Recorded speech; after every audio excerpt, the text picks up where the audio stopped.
Today we will study chapter 5 continuity.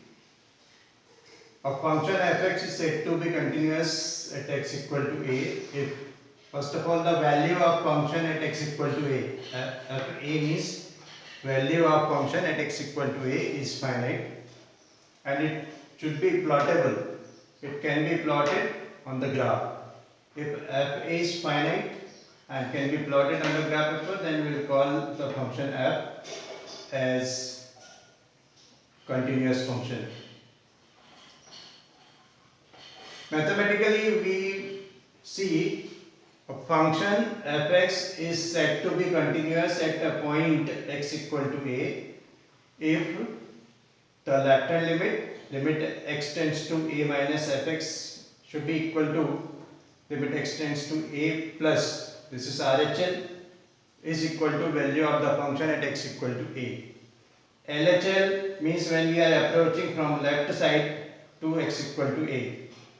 X equal to a minus h is taken in the left side, and when we make h tends to 0, we move towards x equal to a. Similarly, RHL means approach from right side, RHL.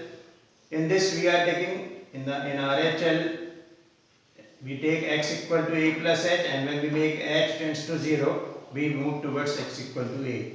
And fa, the ordinate, the value of the function at x equal to a. If all these three are equal, seems to meet at one common point, then the function is continuous mathematically. We come here, fx is continuous at x equal to a means the graph of the function f does not have break, does not have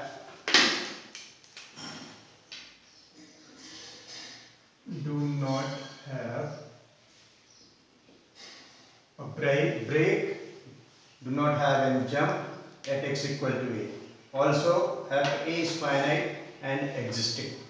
If fa means x equal to a is finite and existing, then the function is continuous. We come to the interval. A function f is continuous in open interval ab if there is no point of discontinuity.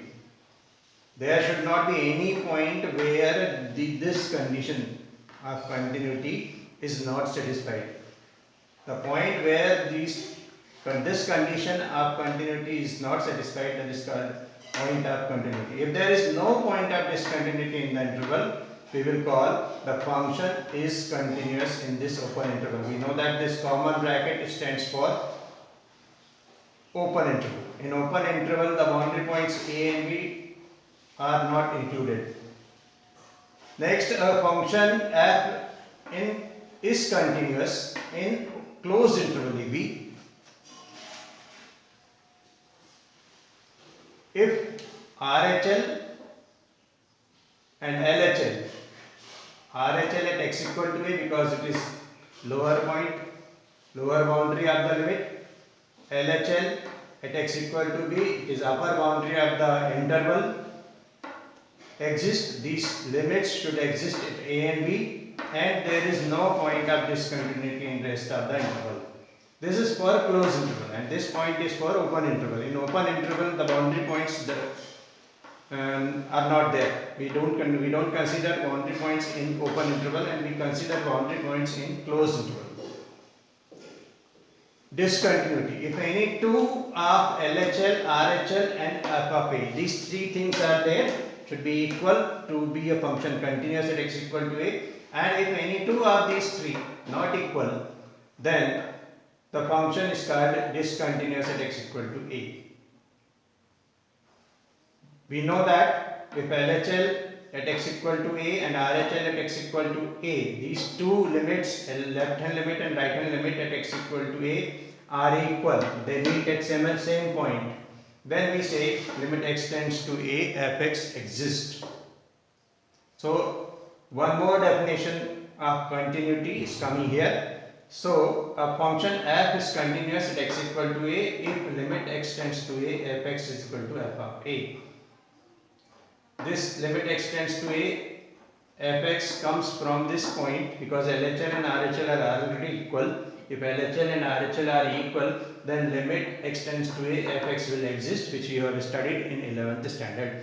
In 11th standard, you have studied this also, how to calculate LHL. To calculate LHL, we replace x by a minus h and we take h tends to 0. To calculate RHL, we put x equal to a plus h and we take h tends to 0. For this video, this is the end.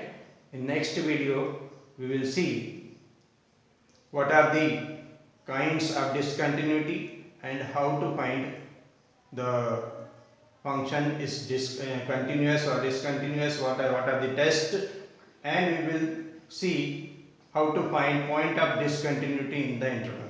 That's all for this video.